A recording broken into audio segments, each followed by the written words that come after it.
Communication is by far the most important piece of this job. Communication with the owners, it's communication with the guests. The more I can get in front of those owners, the more the owner is going to feel comfortable to call me and say, hey guys, there's an issue here. What you would do differently if you were to describe what the perfect acquisition would look like. It's either going to be an issue on the sellers, on us as the buyers, or the bank. There's always going to be something that comes up. The transition is delicate on every side. Yes. You want to improve, and day one, you're already telling this is wrong, this is wrong, this is wrong. How did you manage the frustration or hesitation or resistance from the employees? You have to work with your employee and not just say, well, this is what it is and move on. It's been good. The two of you as partners in life and business. I might tell them one thing and then he may tell them something different. And now there's an issue with the employee because I'm getting upset because you're not doing what I told you to do. The can of worms, you can only know what are the worms once you open the can. Hello, everyone, and welcome to the Hospitality Edge podcast, where we bring together what we think are two sides of the same coin, real estate and hospitality, and where we aim to bring together real estate and vacation rental professionals, investors, founders, leaders, operators in the space so they can tell us about their stories, the lessons that they have learned along the way, and maybe even some of the mistakes they might have made along the way so we don't have to make those same mistakes ourselves. Today, I'm super excited to be here with Renée. She's the owner at Easy Vacation Services and Breathe Easy Rentals. This is actually part of a 2 podcast series where we've also had Jean, her husband, Renée's husband, talk about their experience in terms of mutually going from a different background in corporate America to deciding that they wanted to do something for themselves and being attracted by this asset class, by this industry, and ending up acquiring essentially 2 successful operations that they've taken under their umbrella and started, of course, streamlining, improving, and adding value to both of those operations to the point where now you've got a good sized portfolio under your belt. So we're going to be talking about, focusing on the guests. We're going to be talking about the process of acquiring these operations, buying versus building a business, how to split responsibilities between different team members, as well as how property managers can make more income from ancillary revenues as well. So a lot of things we're going to try to touch on today. But before anything else, Renée, thank you so much for being here today. Before we get started, where are you taking the call from? I am currently in Fort Walton Beach, Florida. Amazing. Amazing. And yes. The second question is, now you've been doing this for a while now. If you were to start this process again of you acquiring these companies and getting into the vacation rental property management space, and you could either do anything differently and or give yourself some piece of advice, to the person that was looking into getting into this space, what, if anything, would you do differently or advise yourself on? So for us, when we purchased the companies, we also lived out of state. My number one thing I wish we would have done from the beginning is moved to the area right away. We vacationed here a lot, so we knew the area. We loved the area. That's why we started looking. But being here full-time, 7 days a week, and being available to jump in and help anytime has been a huge factor, I think, in us being more successful because we are here. And the 2 of us know how to do every role within the company. We can jump in when team members need off. We can jump in when we have a lot of reservations that are in for the day. So honestly, that's probably been my biggest thing is I wish we had moved here from the start. There's definitely some questions that we've learned along the way to start asking when we are looking to buy a company. From when's the last time we purchased linens? Where and how do you guys do your amenities? What systems do you have? Those are questions we didn't really know to ask when we started, to the point of how do you get on your OTAs? For VRBO, you pay either a yearly fee or you pay the percentage. when does that stuff need to be renewed and how do you do it? Knowing those from the upfront can also help us on the back end when we're working to get that working capital and knowing what we have to hit up first when we come in. Those questions we really didn't know that we needed to ask. And now we do, which has been very helpful. But it also makes sure that we're being successful with that team too and not just coming in and floundering, as you would say. Yeah. So for lack of a better expression, it's like the can of worms. You can only what are the You can only know what are the Yeah. worms once you open the can, and before Yeah. that, it's like as much as you can do a proper due diligence. Not to say that there are worms, necessarily, or bad Yeah. worms, but the idea is like Yeah. there are things you will only come across once you start doing it. So Yes. let's push that a little bit further. So if you were now going out there and acquiring another company, right, based on what you know today. So you just mentioned what are some of the questions you would ask. Uh, what else comes to mind in terms of what you would perhaps do differently? If you were to describe, yeah, what the perfect acquisition would look like now that you know what you know. Well, first, I don't think there's ever going to be a perfect acquisition, right? I mean, it's either going to be an issue on the sellers, on us as the buyers, or the bank. There's always going to be something that comes Mhm. up. When we bought the first company, there was definitely little issues here and there. And I know I would get frustrated because I'm like, why is there issues? But there's always going to be an issue. This is somebody's baby and they have grown it. They have put their blood, sweat, and tears, people would say, into the company. And now we're coming in and trying to purchase their baby from them. And knowing that and taking that patient side is what I had to learn between the two.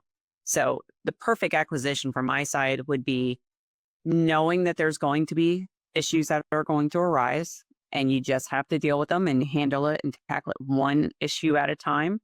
And then also being able to have that communication with not only the broker, but also with those sellers, because the broker can only tell us so much too, right? They're at that high level, they're on the financial side trying to help communicate between the two of us.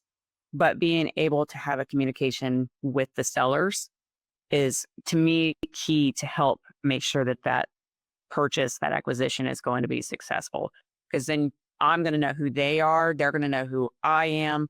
And that is going to help when we do our communications even together once the acquisition has been signed. Because now I have to come in and learn what they've been doing, learn their staff. And I can also then help and understand who they are and how do they work, how do they speak, which will make that acquisition go smoother. And that's Makes how sense. I would look at it, from that side. Yeah.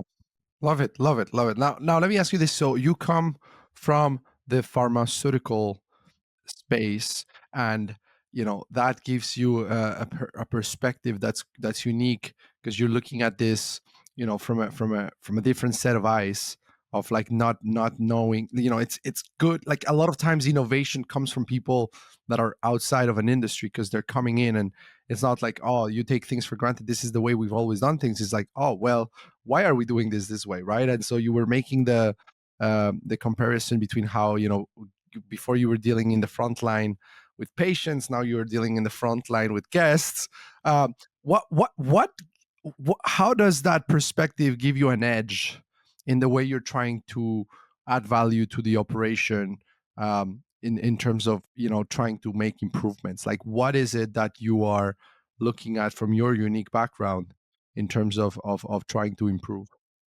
Yeah. So in the pharmaceutical world where I worked was more on that specialty and home infusion side.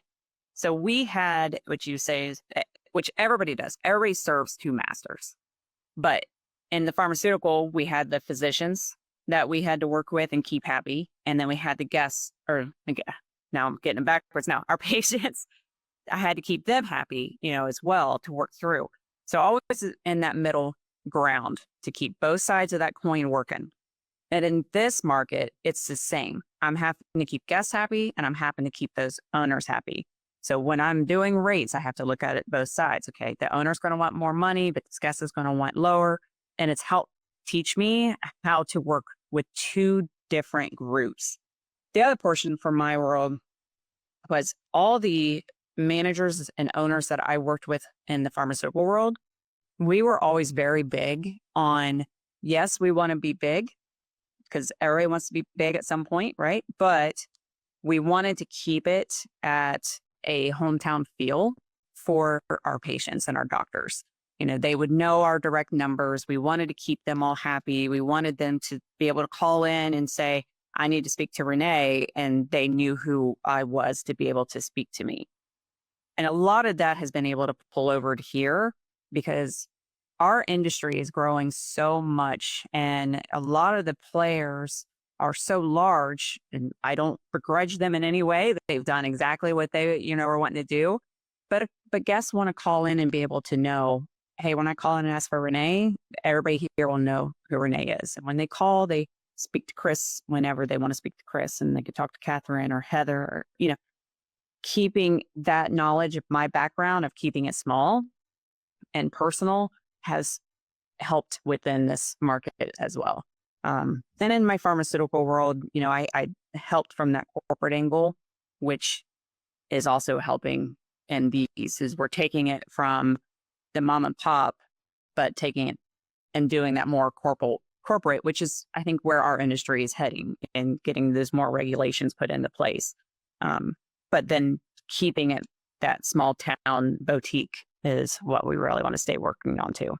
Yeah, no, definitely. That makes sense. And yeah, you're similarly in the middle between the owner and the guest in here, so I can totally see the analogy. Now, what surprised you the most once you got into this business in terms of actually being in the day-to-day? Like what were some things that you were not expecting, or maybe you had a different idea of how it was actually going to be? Like either something that you thought was going to be easy that ended up being hard, or something that you thought was going to be hard that ended up being easy. Like what was your main kind of, like, when you look back, you're like, oh, this is not what I was expecting?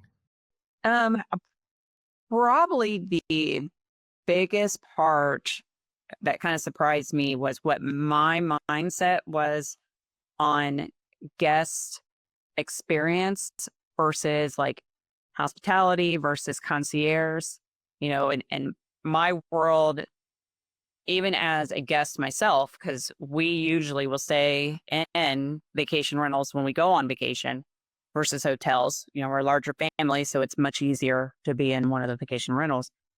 From my side, I'm looking at it as a guest going, well, these are all the things I want to do.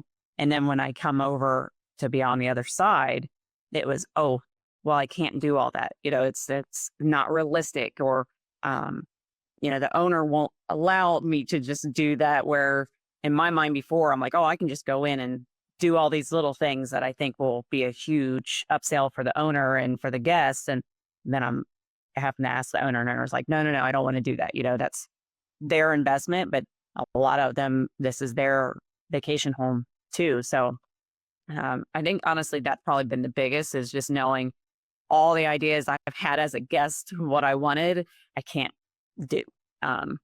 Which is a shame too, because if I wanted it, other people are going to want it, so that one's probably been the hardest for me. Yeah, no, I can see how, because again, you don't control it fully, right? The asset at the end of the day, it's theirs.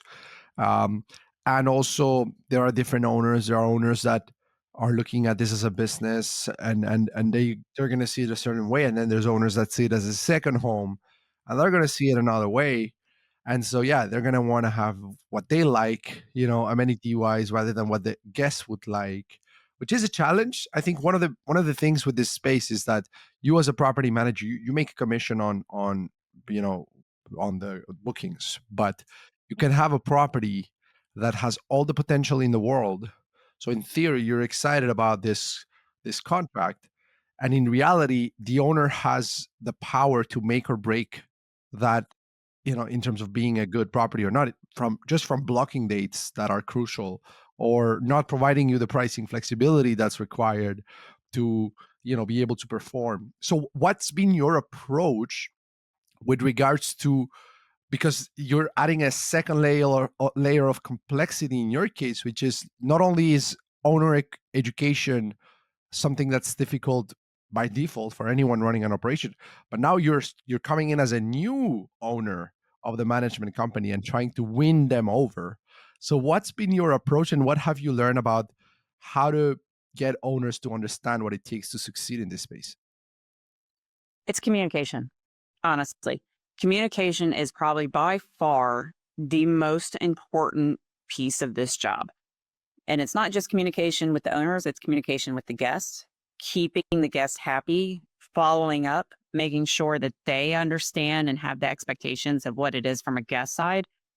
From the owner side, it is 100% communication, letting them know. So, taking it back to our purchase, within the first couple of weeks, we were making phone calls to owners and introducing ourselves. We had sent out a newsletter, with pictures and information about who we are and our family and our backgrounds, but picking up the phone and calling those owners and doing that verbally. And then also anytime I see an owner coming in on, to stay in their property, if I had never met with them in person, I'm calling to say, hey, I see that you're in town.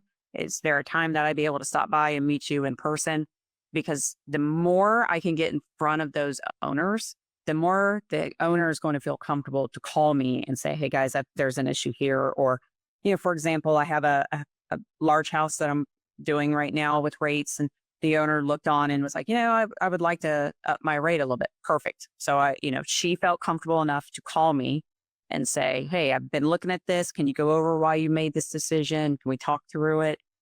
And having that relationship to make sure that they feel comfortable is going to keep those owners with me long term as well. But from the initial piece, I think it just is that pick up the phone. Don't be afraid to call them. Don't be afraid to send them an email, a text, or see them in person. You got to keep that communication open, and then sending that monthly newsletter out with what's going on with the company, what's going on in the market. Is there any suggestions that you would like to give out to the owners? And it's just general suggestions, new lighted mirrors or the USB plugs in each room, or, hey, let's work on safety this month and maybe not put rugs down that are going to have lips that come up on the corner, that could potentially cause guest falls. That is just really the biggest piece, is just keeping that communication open and sending out as much information as you possibly can to the owners. Interesting. Now, this process is so delicate when it comes to a transition of, like, you're now taking over this portfolio, this management contracts. Because again, like you bought the company based on a valuation, considering that this is the number of properties that they have. But the moment that there are doubts and concerns and things that owners can easily feel like, oh, am I going to be taken care of the same way I used to, et cetera, et cetera, et cetera. So my question is, going back to, like, if you were to buy another management company, again, specifically around the way you would approach the communication with the homeowners and what you would tell them, when perhaps you would start talking to them earlier in the process, later, maybe you would start anticipating some of the objections and concerns you now know that came up as you were having those conversations with them. Like, what would you say you have learned and you would do perhaps differently if you're taking over a new portfolio and you're approaching this owner retention, Yeah. at this critical, sensitive timing of the transition? Yeah. So I think I can answer that in two different ways. So with our initial purchase that we did, the owners we bought it from had only owned it for about 8 months. So prior to them, it was an original owner who had it for multiple years. And then they sold it to somebody else. They unfortunately had some medical things they had to go through, and then they ended up selling, to us. Looking at how the sale went with them versus how it went when we purchased Breathe Easy with the owners, I have to look at things completely different. Breathe Easy, everybody absolutely loved that owner. She's a fantastic individual.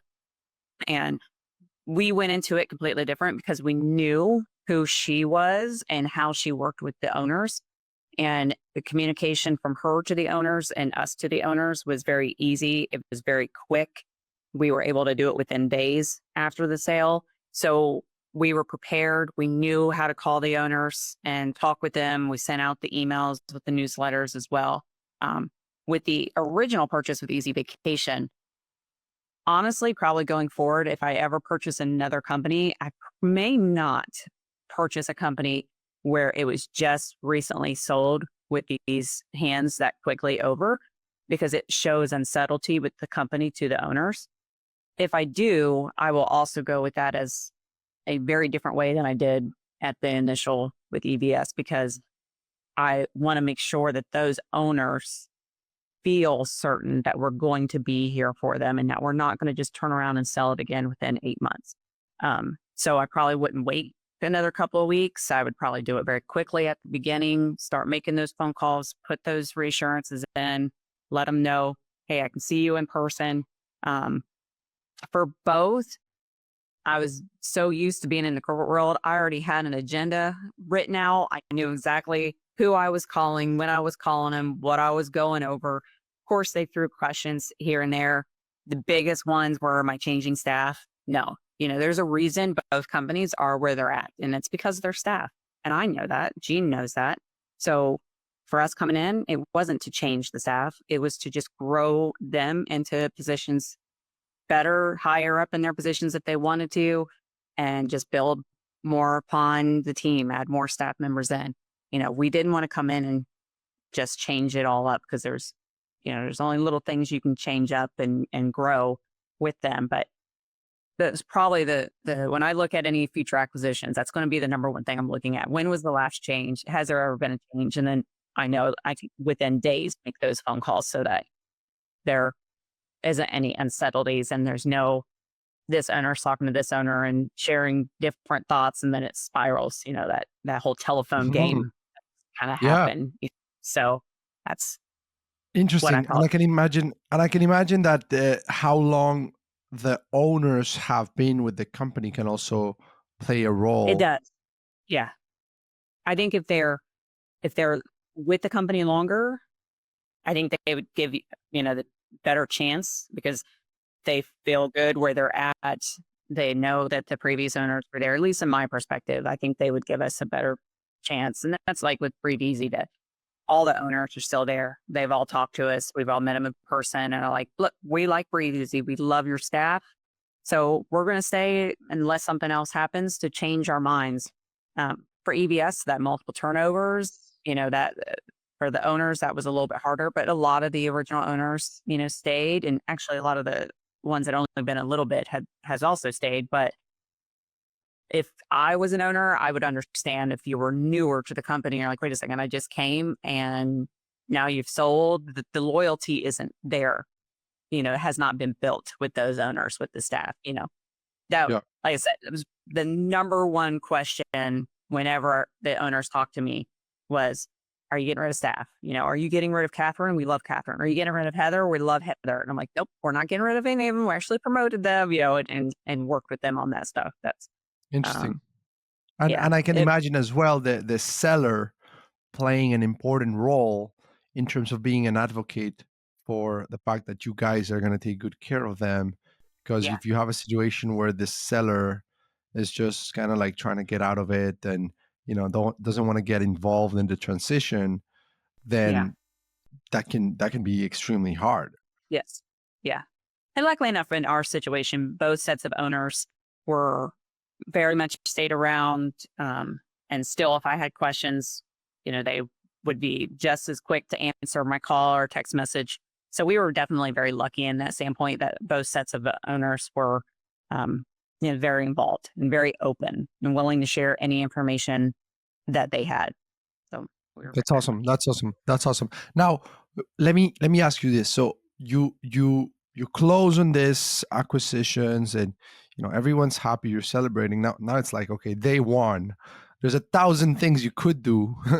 How do you decide where to focus your time, when because it's a little bit different when you're building from scratch. It's like Mhm. you gotta do like everything, right? when you're Yeah. when you're acquiring, I mean, you still have to oversee everything, but at least there's some infrastructure in place, so you can be a little bit. It's almost like you're starting with a real CEO hat on from day one Yeah. versus like a CEO when you're building is like, yeah, you're a CEO, but you're having to do the things as well, and Yeah. figure it out as you're building it. So what did you decide to spend your time on at first, and how has that evolved up until where you're at now?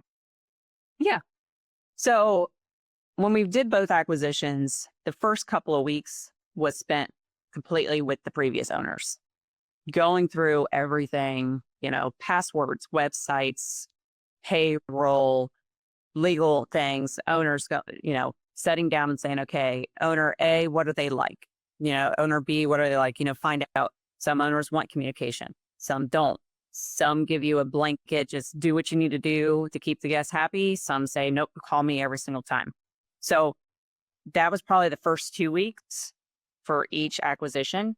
After that, both Gene and I are individuals and managers that we both believe, how can I teach? How can I direct? How can I manage my team if I don't know what the team is doing and how they're doing it? So the next couple of weeks after the acquisitions was, I'm going to go with an inspector and I'm going to learn how to do the inspection and see what they're doing. Then I'm going to go be with a cleaner. Then I'm going to go do Dirty Does. When I bought Breathe Easy, they do a thing there called Dirty Does. So I went and learned how to do that. How do we do the laundry? How do you guys fold the laundry? 30 So dot 30 dot, what is that? Just curious. Dirty Duds, yeah. So that was something Breathe Easy has. We're actually working to implement it on Easy Vacation. So Dirty Duds is where an inspector goes into the property. They will actually strip all the beds. We like open up the sleeper sofas, get everything there. Part of the reason why we do it is because I now can visually see what mattress pads and encasements look like, where before only cleaners would see that. So if my team can see and say, oh, guys, we need to change out the mattress pad, then we can get it changed out, or cleaners aren't always going to tell you. So they go in and do that. Plus, they can look at the property and quickly see this guest damaged something, or they've left something behind, or, whatever it is. And we can handle it from the beginning and not days, months later, we catch stuff. So Interesting. that was a lot for me, was to learn exactly what everybody does so that I knew what potentially would need changed. Because how could I know that if I don't know what they actually do? Plus, again, if our inspector's out for the day, they call in sick, somebody's got to inspect. So then I knew how to do it. And so I jump in and I help. Gene does too. In the evenings, we go out at night and do on call.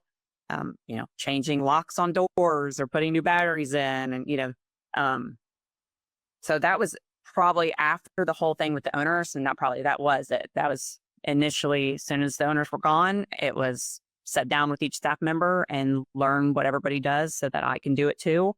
And then I can say, okay, guys, let's work on this, be more efficient, or we need to do it more. Or we need to stay in and do inspections longer, or, whatever the process is. So, that's Yeah, yeah. what I I mean, did. I can see how valuable that is at first, to be like, put yourself in their shoes, and it's almost like you're shadowing them a little bit at first and seeing what what they're doing. And it's also delicate. The transition is delicate on every side, with the owners, but also Yes. with the employees, because Yeah. you want to come in, you want to add value, you want to improve. At the end of the day, that's why you're buying an operation, to try to improve it and streamline it and scale it, or not scale it, but at least streamline it. And then, but you also don't want to come in, like, I can imagine, like, if you come in day one, you're just like, you have no context on what they do and how they do it, and day one you're already telling, this is wrong, this is wrong, this is wrong, this is wrong. It's like, they would be like, come on, you just got here, like, you have no idea. So Yeah. Exactly. how much of the shadowing them did you do before you started, kind of like, wrapping your head around the suggestions of potential improvements that you wanted to bring forward? I mean, I spent a couple of weeks with each one of them. I felt that not only was it important to learn, like I said, to know how I can improve upon and be able to help them, it was also a time for me to get to know them. So then they got to know me. Both Jean and I are individuals that don't know how to be anybody other than ourselves. So we act and are like who we are with our team, just like if we were at home with our family. We are no different. So that individual time also allowed that employee to learn who we were and to be able to start trusting us and to know, hey guys, they're not really coming in here to just change everything and make everything so different that we don't want to be here anymore. It was, they actually want to be here and help. They want to be here and to make things better. And I think that helps with the employees because I want them to stay. And I'll tell you from the day one of purchasing Easy Vacation Services, I was nervous, right? Who wouldn't be nervous when you're buying your first company? But honestly, the day that I had to come in the office and sit down and meet all the employees was probably by far the most nervous that I was throughout all the acquisitions because I I didn't know. I didn't know how they would be and if they would like us and would they leave. It was very nerve wracking.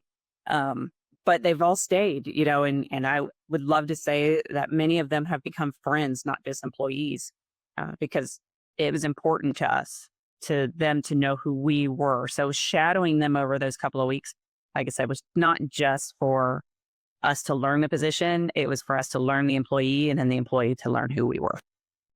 Right. And tell me a little bit about how you try to approach the mindset aspect of that maybe stress or nervousness at first.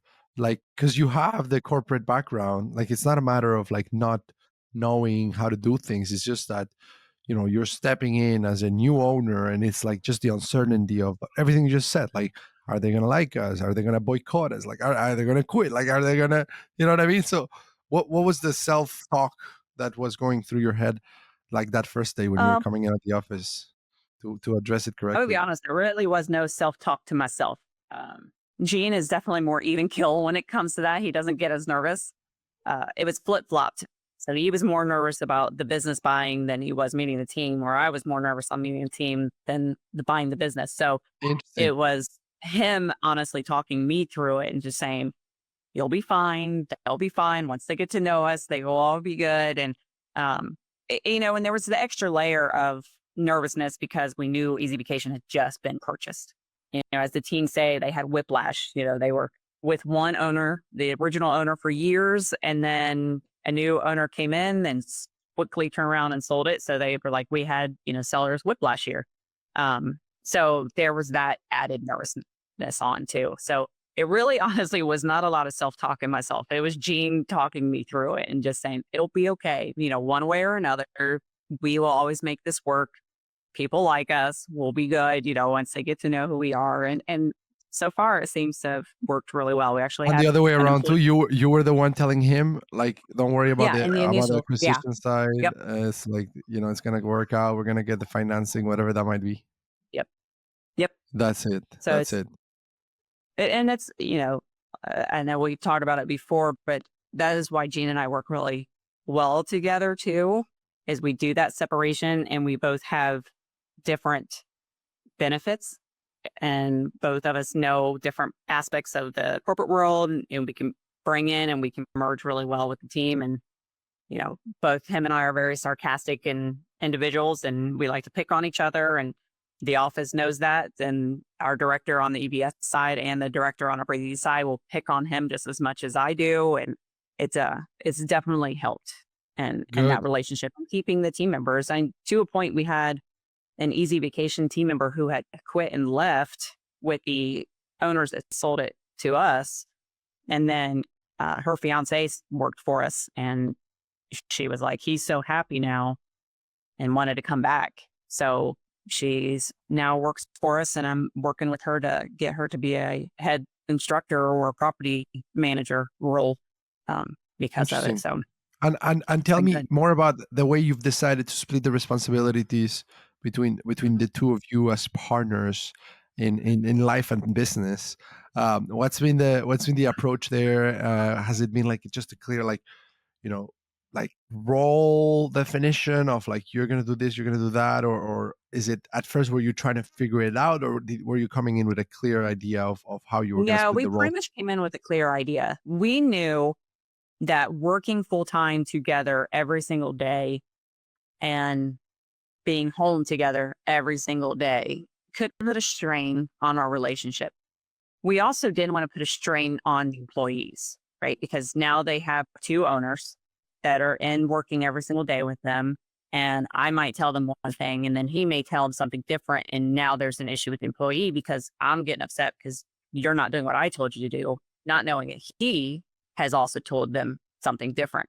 So we knew coming into these acquisitions that we had to take our relationship first. And it'll be that way throughout the entire time. We will sell the companies before we let anything happen to our relationship because that means the most to us, and keeping that stable relationship for each other and keeping it for our children is extremely important. So we knew we have to have separate roles when we came into buying Easy Vacation. So we already had it planned. He is much better on the financial side, on doing the P&Ls and the balance sheets and the projections and I can't think of the word, but he Yeah. is better at that. Budgeting as well, like Budget. those Thank you. things. That's the Yeah. word I was thinking of. So let him do it. He enjoys doing it. He's good at it. So you do that. I like working with guests. I like being on that front line of going in and doing inspections. I love going in. I'm nitpicky and OCD, so I'm the one that's over on the walls working to get all the scuffs out and doing the baseboards. And I enjoy doing that piece of it. I enjoy not being at my desk 24/7, being out. So we said, okay, that's the separations. We both have operational backgrounds, so we knew we both couldn't be operations. So we said, okay, how do we change it? So he went to that financial side, and then I went to more of that operations with the guest and reservations and housekeeping and working through that. So we knew it from the beginning. This is how we have to do it to keep employees knowing where to go and to keep our relationship good. And with regards to the way the team was structured before, did you have to make any adjustments to the org chart as far as saying, okay, now you're going to be reporting to him and you're going to be reporting to me, and you split it as We did such, not or? do that right away. We held off for a little bit, partly because we wanted to understand the business more. And then we also wanted to understand their strengths as employees to figure out who really should be in what role. So we kind of held off on changing anybody or changing who they would go to. We pretty much just said, guys, if you have anything for right now, come to me and then I can converse with Gene. Or if I'm not here, then of course go to Gene, because he's the owner in that aspect.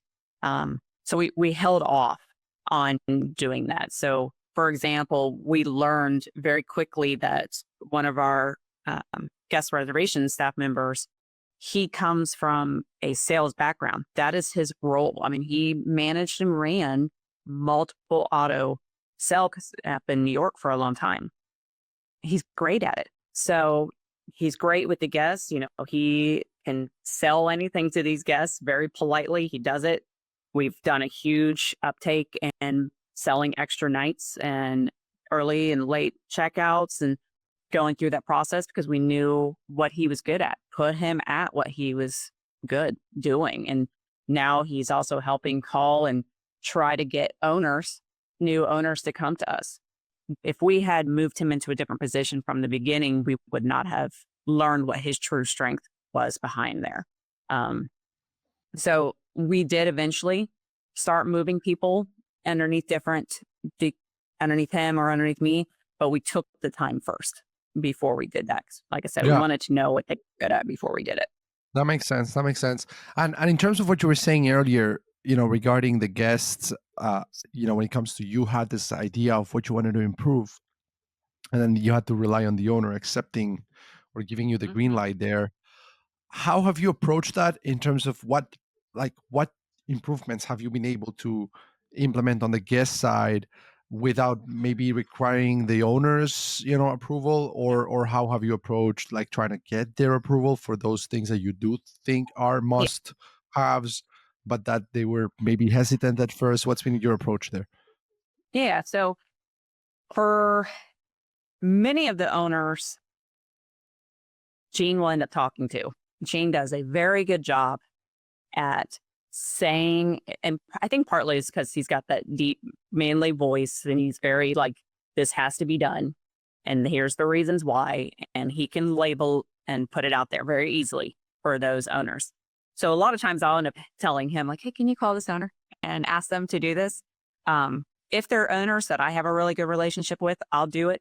If it's an owner that our director has a fantastic relationship with, I'll ask them to make the phone call. Or if Chris, our guest services person does, I'll ask him to make that phone call. So I do try to play into it from that fashion is who has the better relationship. I've also told the team, if it is a safety, I'm not worrying about waiting for the owner to tell me one way or another. If it's a safety thing, then you're doing it, like plain and simple, If it is something that is, for example, you go into a property, you do an inspection, and you see that the toilet seat is all scratched up and discolored. I'm not going to wait on an owner to tell me that I can replace your toilet seat. I'm going to go get that toilet seat because in the end, it's not only going to make your guest experience better, you're going to keep that owner happy because now your guest is happy and giving you a better review because your toilet seat's not damaged. So there are things like that where I've told the team, even if the owner says no, I may override it and say, go ahead and I'm going to take the hit financially because I know in the end, it's going to be better for the guest. Because let's be honest here, it's not the owner's name that's going to be put out there that there's an issue. It's going to be Easy Vacation Services name and Break Easy Rentals and Vacasas and Southerns and Coastal Vibes. It's our names that are going to be out there on these reviews, not the owners. So they all know if it needs to be done and it's going to make a bad review if we don't do it, even if that owner says don't do it, I'm going to do it anyway. And I'm just going to take that financial hit. It's all about guest experience. Your guests, you want repeat guests. You want them to tell others, hey, I'm going on vacation and I only use Easy Vacation Services or I only go to Breathe Easy Rentals. And if I don't make those decisions to make those guests happy, then I'm not going to get those guests back.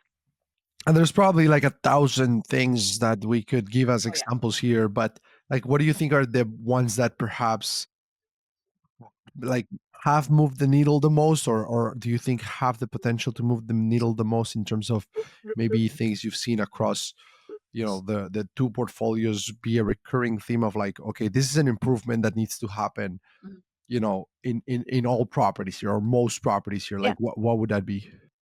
Yeah. So one, and I'll give you the example here. So Breathe Easy Rentals, the way the original owner has her inspections or had her inspections being done and how she had her cleaners doing was exceptional. I mean, honestly, she's done a fantastic job at that. The guest experiences on the amenities that she would give are really probably one of the better ones in the area. So we've kept that and we then transitioned that over to the Easy Vacation Services. Easy Vacation Services, prior to our ownership, when they did inspections, it was like you were in and out in 7 to 10 minutes.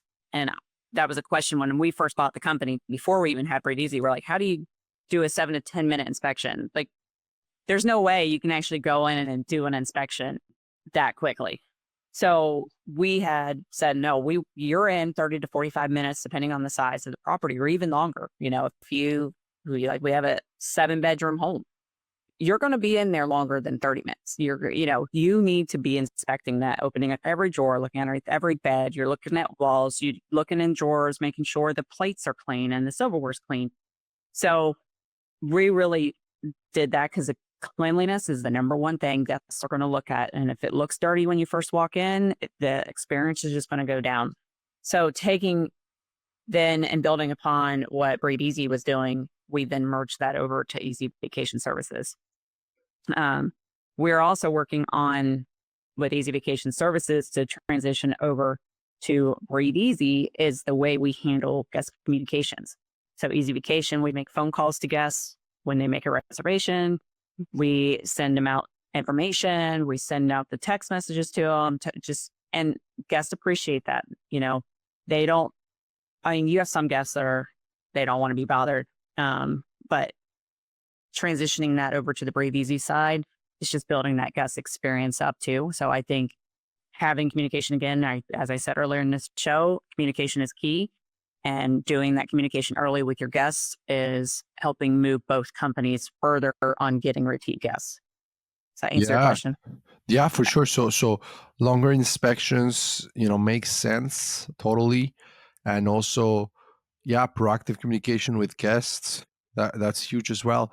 How do you, like, let's say in a case like, easy vacation services, that maybe they were not doing that effort of calling guests upon getting a reservation. How did you manage maybe the frustration or hesitation or resistance from the employees about those kind of changes? We talked about how there had to be a phase of you shadowing them and like observing, before you went into like, giving recommendations mode. But now that you're in giving recommendations mode, there's also like employees that might be used to doing things a certain way, and they think this is their way to do it because this is how they've always done it. So yeah, no, the inspection takes 7 minutes. It is the way we've always done it, Yeah. right? Or like, we never Yep. call the guest. Why should we call the guest now? So how have you approached that as far as encouraging change and adoption of those recommendations from the team members? So I am a big advocate for team communication and collaboration. So when we knew we were going to be moving forward to this, it was, okay, guys, let's go sit down. Let's talk this through and make sure that we understand all the reasons behind it of why. And is there any hesitations? Why couldn't we do this? And there was some, especially on the longer inspections, there's worry on, well, how do we get these done during high season? Then that's Gene and I's problem. And that's what we told them, that I need to get you more help then. If you do not feel that you can be in each property doing 45-minute inspections during the high season, that means we need to be out in the field helping, which we are, and we need to get you more staff. So taking that feedback from them, recognize to us, we need to get them more help. But honestly, like when it comes to the guest calls, we had zero negativity back on it. And after like the second day of them doing it, I asked them, okay, guys, how's the calls going? And it was just, it's going great. These guests love this. They love talking to us and knowing that we're here for them and that we're on the island with them. And so I think also having that guest feedback helped get them to make the phone calls even easier than our initial conversation with them. But truthfully, I'm going to tell you, across both companies, we were very successful because both groups have not really pushed back on a lot. And it's been nice to have these teams. We were lucky. I'm just going Wow. to say that we were very lucky with the Oh, but teams that that's we've had. amazing. Yeah, because I've heard cases where, someone acquires an operation and then something as basic as like, hey, we're gonna start using this tool, this Breezeway tool to do the task management, and Yeah. now you're gonna have to record all of your all the things you check at the properties. Like, it's in their best interest. It's in the best interest of the company, of the guest, but they just see the fact that now it's going to take them a little longer to check those check Yeah. boxes. And so it's like, sometimes I guess yeah, the previous owners of the companies, that means they did a good job at hiring the right people, because sometimes it's taking someone that's really in the weeds and getting them to see the bigger picture. Like, that is Yeah. what's hard. So none of your like employees, you haven't had to elevate the thinking of any of the employees. They've all been like on board with the changes. That's amazing. Well, Yeah. that's Pretty much. I awesome. mean, we have some people, we did implement Breezeway. So we have some that are very used to pen and paper. Like Right. we have a maintenance guy who is not an electronics person. It's just not his forte. He keeps his little notebook and he writes it all down. But he still does the Breezeway too. So I'm like, you're just doing double work. Why are you doing that? But that's what he enjoys. So we've learned from us, we have to allow him to do what he feels comfortable with, as long as he's also doing what we're asking him to do, which is to utilize Breezeway. So it's causing him more work because he's writing it down in his notebook, but he's using the software that we require and he's not complaining about it. So I'm going to let him keep using his notebook. If that's what he wants to do and that makes him feel like he can get through his day and know what's going on very easily, then that's perfectly fine as long as you're still working in our system. So, what the old saying, right, is you cannot change others, you can change yourself. I think that's a big thing as owners and managers always need to remember is when you are a manager, you have to learn your employee. If you have 5 employees and one employee, if you say good morning to them before 9 a.m., they're going to be in a bad mood the rest of the day. But if you have another employee, if you don't say good morning to them before 9 a.m., then they're sad and they're worried that they've done something wrong. That is our job, to learn the employee, to learn who and treat them the best way, because you treat them the way that they want to be treated and they're going to work even harder for you.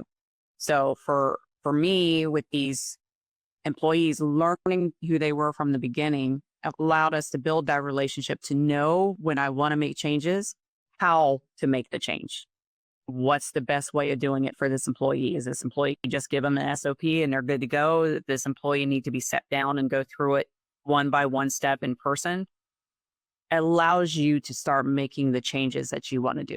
But you got to learn who they are as an employee and know that it's not a blanket realm. You have to work with your employee and not just say, well, this what it is and move on.